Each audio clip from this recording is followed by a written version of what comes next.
రాజేందర్ అన్న కూడా చేసేదేం లేక అడిగి నోరు పోగొట్టుకున్నాం ఆ తమ్మి మనవన్న సర్దిత అయిపోయేదని తిరిగి వచ్చేది. అట్లా రాజేందర్ అన్న అనేక సందర్భాలు ఆయన జేబులకి డబ్బులు కట్టగా నేను చూసిన. రాజేందర్ అన్న ఆయన నమ్ముకొని తిరిగిన వాళ్ళకు తెలంగాణ ఉద్యమకారులకు చాలామందికి డబ్బులు కట్టిండు, చదివించిండు. అదైనా వ్యక్తిగత సంపద ఉన్నది వాటి చేసిండు. ఆ తర్వాత ఇంకా కొన్ని చోట్లకు పోయేది మేము, అన్న పలానా కాడ పర్మిషన్ ఇస్తలేరన్నా, ఇక్కడ ఛాయ్ బండి పెట్టుకొని ఇస్తలేరన్నా, పెట్టుకున్న పూర్వం ఆగం చేస్తారన్నా, ఓడు హోటల్ పెట్టుకుంటే బెదిరిస్తారన్నా, పోలీసు వాళ్ళు రాసినట్టు తీసేస్తారన్నా. జమ్మికుంట మాదే పేరు, వరుసగా ఈటల రాజేందర్ అన్న 6 సార్లు 5 సార్లు గెలిచిండు. ఎటు చూసినా ఈటల రాజేందర్ అన్న పేరే ఉంటుంది.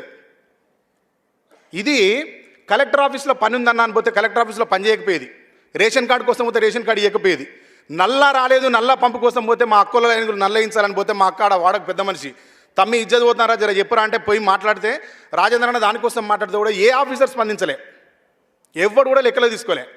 కానీ తెలంగాణ రాష్ట్ర సాధన అయిన తర్వాత ఆయన మంత్రిగా ఎన్నికైనాక చూడాలి భయ కలెక్టర్ కాళ్ళకు చేతులు కాళ్ళు కట్టుకొని వచ్చి నిలబడ్డాడు.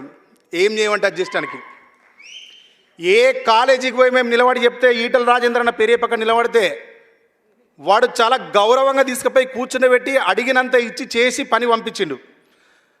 అదే రాజేందర్ అన్న ఉద్యమానికి అధికారానికి పోరాటాలు చేసే వాళ్ళకు పరిపాలన చేసేటోళ్ళకి ఇంత తేడా ఉంటుంది తమ్మి అని చెప్పిన రోజు. ఆయన ఉద్యమకారినిగా ఉన్నప్పుడు పోతే ఎవ్వడం మా మాట వినలే, గౌరవించిరు, అంతే గౌరవం మంచి పంపించారు. కానీ అన్న మంత్రి పదవిలో కూర్చున్న తర్వాత గవర్నమెంట్ వచ్చినాక ఎక్కడికి అక్కడ ఏ పని చెప్తే ఆ పని చేసిరు. కారణం ఏందన్నా అప్పటికిప్పటికంటే చెప్పిన రాజేంద్ర అన్న రోజు పవర్ తమ్మి, పవర్ అనేది సాధిస్తే ఇట్లా ఉంటుంది.